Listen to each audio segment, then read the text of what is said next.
What's your name and musical profession? My name's Neice, and I'm an artist. What inspired your musical journey?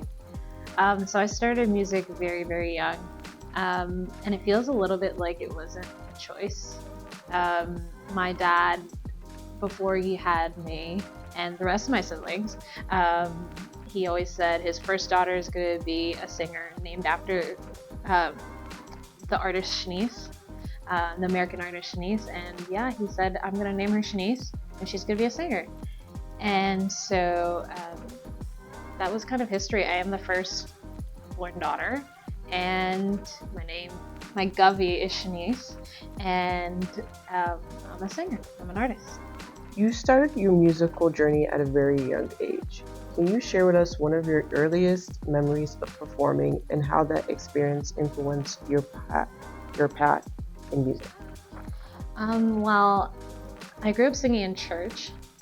So some of my earliest memories of singing is being a part of the Christmas plays and being a part of the choir, and then just doing some solos at church. I started soloing at church probably when I was like 6 years old, and started singing around churches around the city. So I feel like that really impacted where I am today, because just the environment, we know some of the best singers come from church, to be honest. And so just being around that, being around so many musical people, and just that community, and just creating songs, definitely inspired me to where I am now. And I wouldn't have changed that beginning for anything.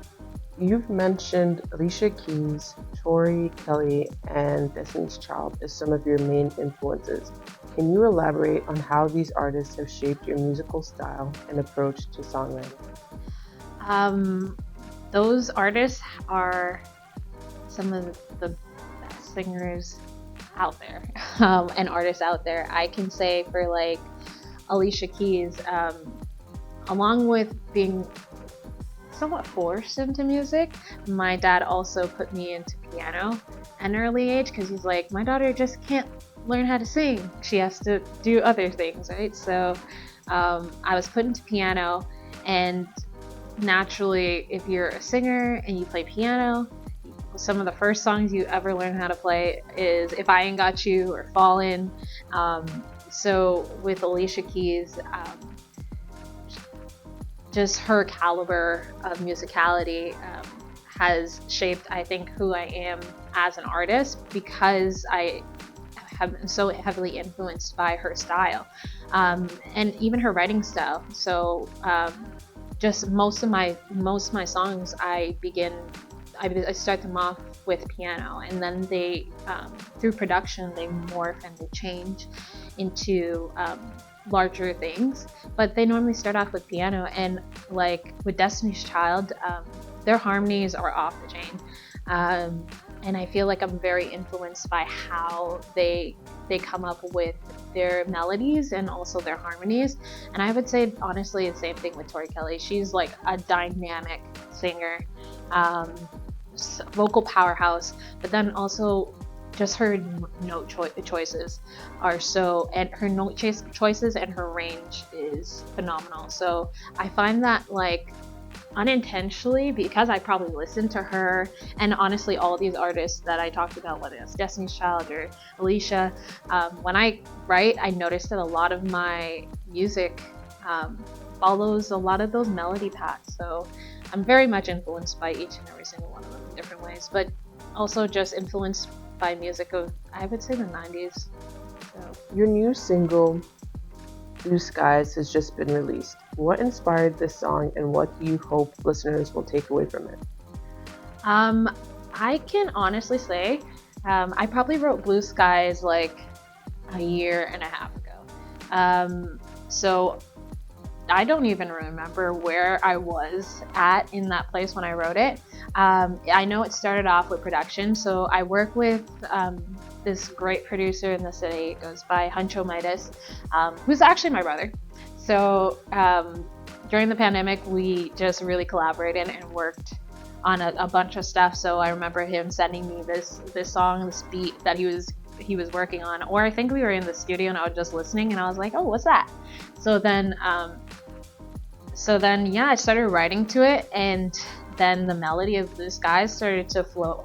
That hook came, and then well, the song essentially is about better days.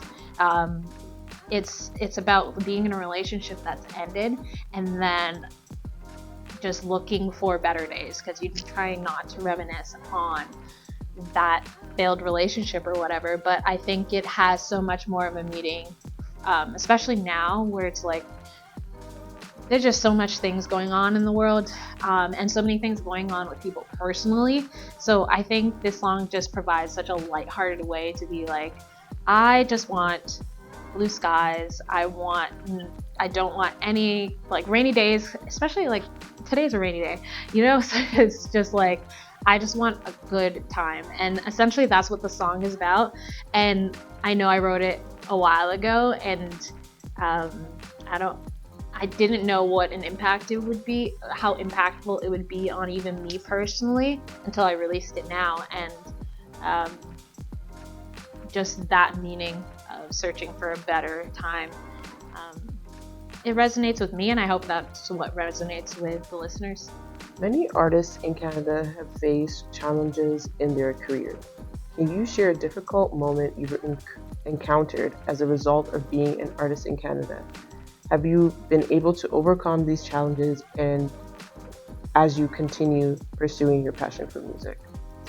Yeah, so I think one of the biggest challenges that I face just as an emerging artist in Canada is people taking you seriously, and the lack of opportunity. And when I say that, it's just like I've been burned where people have taken money and have not completed the work. So I've worked with producers or engineers and stuff like that who's taken money and just not completed the work. And so that's an example of like, I feel like people don't necessarily want to take you seriously until you're Drake or you're The Weeknd or something like that. But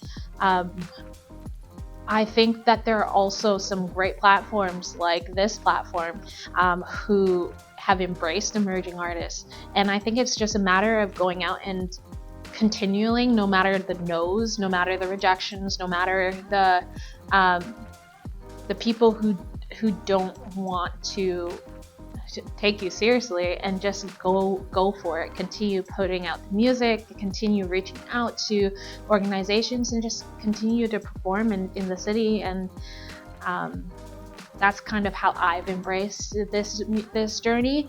And I think I've seen some great opportunities come from just embracing what the opportunities that are there. There's not many, but there are at the same time. What advice do you have for other young, aspiring Black Canadian artists and musicians who are looking to break into the music industry in Canada? I would say you're an aspiring artist, musician, continue to work on your craft, continue to, well, one, I would say put out your music. I would say don't sit on something, because I know for me personally, for a long time, I sat on all the music that I was recording and trying to make sure that it was perfect. And I don't think we need to strive for perfection. I think we need to strive for quality, but understand that you're gonna grow, and there's beauty in seeing. There's beauty in the process, there's beauty on the journey, and not just the destination. So I would say release your art, go to shows, go to your other artists' showcases, go to networking events, and just be present in the scene. Communicate with other artists. I think that's kind of just it's a good thing to do when you're trying to break into the scene. When you're not making music, what are some of your favorite things to do? That's a great question, because I feel like I'm always doing music to some capacity, but I find that think I love TV. I love shows. I love thriller shows, not horror, just things that can keep me on my like feet and just or the edge of the seat.